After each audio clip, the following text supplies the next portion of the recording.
Wait, please be sure to watch part 1 before you go any further. I've linked it right here if you missed it. Now that you're all caught up, let's pick up right where we left off. On that back wall, that whole back wall was broke loose from the foundation. And the pieces of aluminum that were sliding back and forth, the welds were broken free from the vertical posts.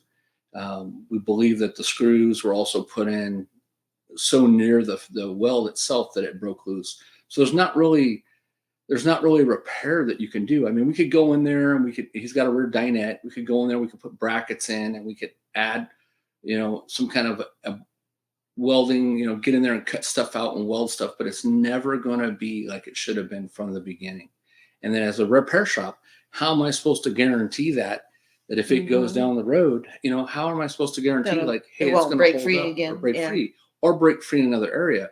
So, in this next video that you're going to see here in a second, that's compromised both. So he's got on the back of that coach, he's got 2 slide outs, and both of those slide outs are sitting there agitating as it's going down the road. And that whole back wall is, it's basically the whole back wall is shifting side to side. And so when the walls, we've got other videos where we take walls off and replace them for people that have hit something or backed into the wall. And we've torn many, many walls off in the last 25 years of being in business. The aluminum and the screws that are there and the wood that's there, it's compromised. Now it's wallered out and it's broken loose, and it's going to be an issue. So like Terry was saying, we'd have to pull the whole wall off to reset it, to do it right, to put new screws in the new areas and to secure it back up. So let's show them the next video, and that kind of, you'll see where it's causing damage to the SwinTech side outs. And okay, go ahead.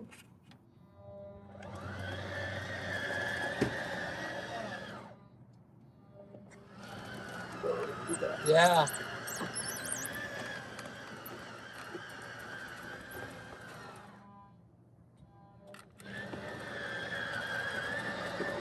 And too, Terry, I don't know if you noticed, the floor rollers are starting to dig into the bottom over here. Yeah, the wall totally moves. Do you want to go ahead and do it again?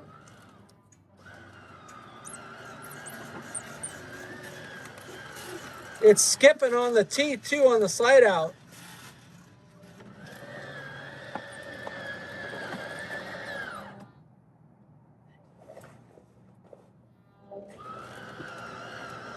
So that's moving more than an inch. That gap is so huge, it's even loosened up the fender skirt and pulled apart the J metal from it too.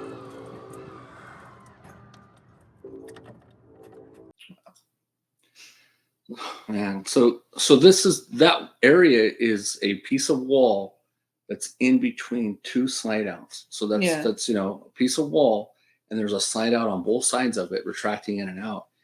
If that was to break loose at the bottom, the whole SwinTech system is like a drawer rail system. It's going in and out smoothly. If that was to break loose, he's either stuck with the slide outs out, stuck with the slide outs in, and now he's and it's going to damage the heck out of it because it's just going to bend everything. So another thing that I noticed inside there, and I don't remember if we have any pictures, there was debris and aluminum scraps in there on the floor.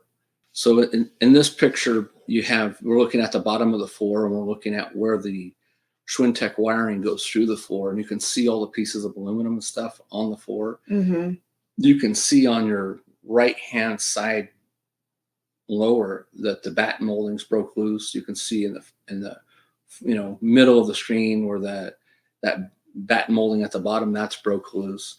And so it's not just those areas of the floor are flexing and moving and breaking those walls and stuff loose. Yeah. But it's also tweaking the whole system of the slide out. So would you say that this is an issue of it's 2 slide outs too close, or it's an out of adjustment thing, or there's something structurally wrong? Well, all three. Okay. To me, that small piece of wall in between the 2 slide outs, that's That's just an accident waiting to be Mhm. to happen. Yeah. So that area right there, that's just too small. I mean, if you look at the screws, so we all know how big those little 4x4 squares are, Mhm. right? And if you notice, like, notice the difference in just that picture alone. Where you have the right side out has a bottom corner cap on it, a square cap, but the left doesn't. And you see that there's no screw at the end of that short run of the fender skirt. So Mhm.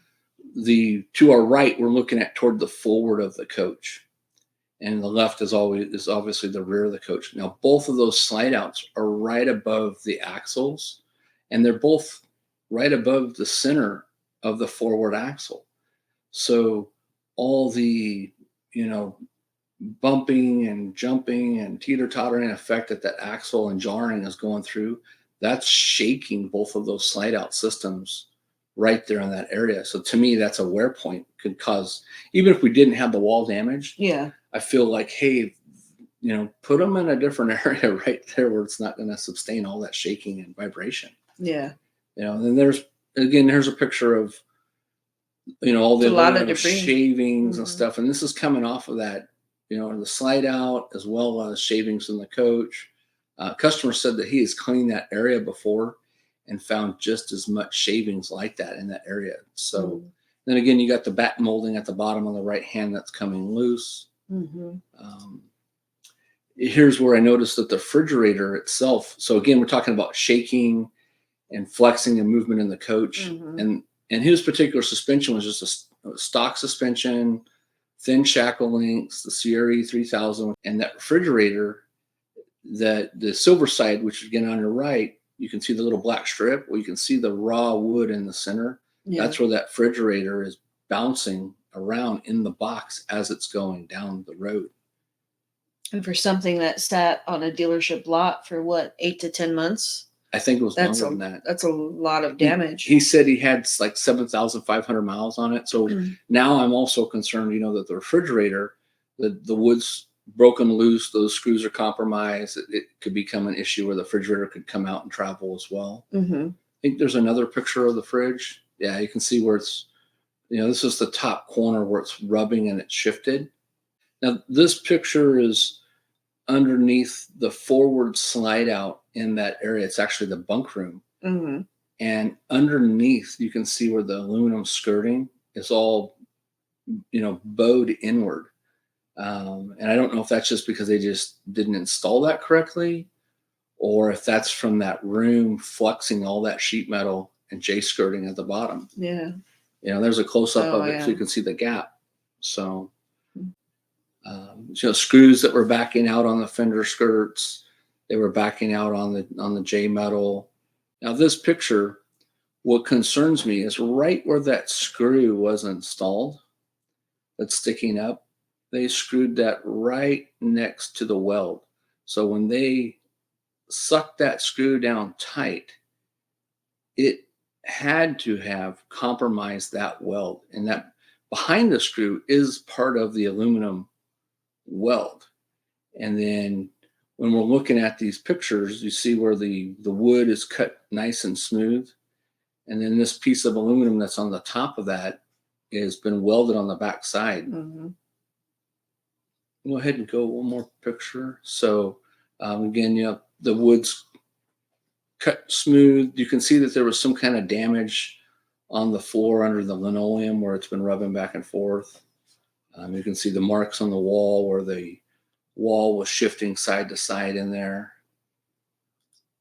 And that's the thickness of that wood that's in there and the screw through it.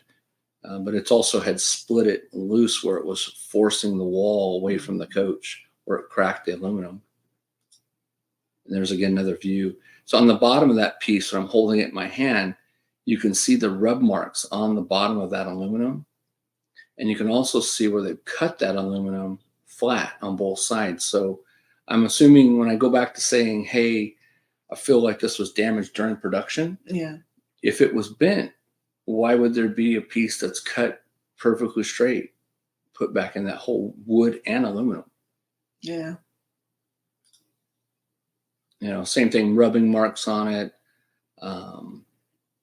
or it's read back and forth. And you can see there was some kind of a Sharpie writing on it, toward the left or toward the right, excuse me. And that's just where I've rolled that piece down and out to show you that the welding for the aluminum was done on the back side of that. So when that's flipped back up in place, there's no way that anybody at a repair shop or dealership, most repair shops and dealerships don't even have aluminum welders.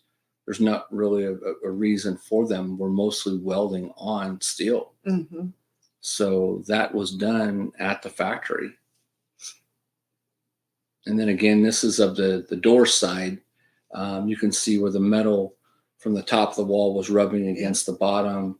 Same thing again, the screw was put too close to the weld, and and again, it's shifting back and forth. The guys are, it's Zach in the black shirt, Terry in the blue, and the three of us were out there looking at this coach and just frustrated. That's where that piece is popped out on. And again, this is the opposite side. So you can see how much the black part that's still covered down low, that's the floor level. So the aluminum that's sitting on top of that floor, that's part of the, whether you want to call it the seal plate or the lower framework or I don't know what you refer to it as in the construction industry. I think it's seal plate, but that's the base of that wall. So when that wall is here sitting and that's underneath of it, it's broke free and it's shifting. So those walls are now compromised to where you can't, sure you can, we talked about, could we go inside, remove, he's got a whole rear dinette in it, but we talked about going inside and, removing the dinette booth, and that we could like add L brackets in the inside, or we could cut the paneling 6 to 8 inches from the floor line, dig out all the styrofoam, get in there, weld some 45-degree angle back in place and try to re-weld those corners back in. Mm-hmm. And then, but then, put the paneling back in, seam tape it back up, put some kind of brackets in, beef up the walls to secure it back to the floor. But who wants to pay for that? Grand Design's not going to pay for that. Yeah. You're talking way more time involved. And then again, it's a Band-Aid. It's how do we know it's going to hold up? Yeah. Be married to it. So that's what. As you can imagine, we have much more to share. So much so, we had to break this up into several parts. Make sure you like and subscribe so you don't miss part 3 of this series, where we show you how we learn that this consumer is not the only one with this catastrophic failure. How many other reflection owners of that same model Yeah, have reached out to you saying, I've got the same issue? So I'm thinking at least 3 that I can think about. Besides this one, there's 3 additional ones. Yes. Outside of checking out more of our videos, I've linked 2 Facebook groups in the YouTube description box below. Grand Design RV Owners in the RV Shop with Destin is a resource group designed to educate Grand Design RV owners about maintenance, parts, problems, fixes, and upgrades. And if you are a Grand Design RV owner with a major issue, please check out Grand Design RV Major Issues. This isn't just a Misery Loves Company group. This is a safe place to ask questions, get advice, work towards resolution with your issues, and even be a voice for change in the RV industry.